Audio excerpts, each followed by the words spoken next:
Slijedi recept za lagani kolač za svaki dan. Svako može napraviti ovaj recept. Pratite u nastavku postupak pripreme. Sastojci: umutiti 4 jaja i 200 g šećera. Dodati 1 kesicu limun šećera.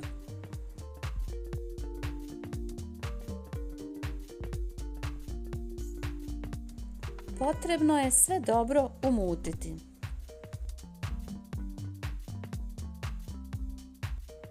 Dvjesto ml mlijeka, 100 ml ulja. Ponovo sve umutiti.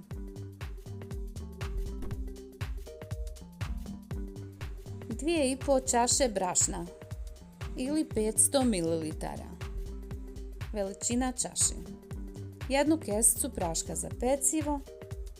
Sve dodati i dobro umutiti.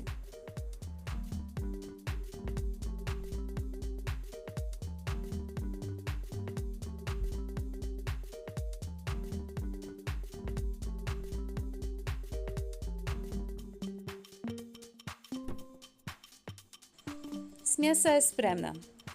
Sad prebaciti u kalup veličine 22 cm koji smo obložili pek papirom.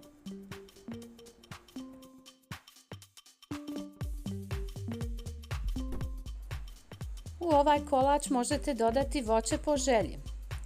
Dodali smo 200 g zamrznutih ribizli, crvena ribizla. Lagano posuti preko kolača. Ribizla ostaje na površini jer je lagana. Daje divan kiselkast okus kolaču. Stavljamo da se kolač peče. Kolač pečemo u dobro zagrijanoj rerni na 180 stepeni 30 minuta.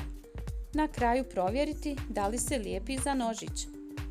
Ukoliko ne ostaje ništa na nožu, kolač je spreman.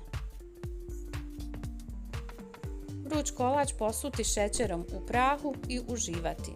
Prijatno!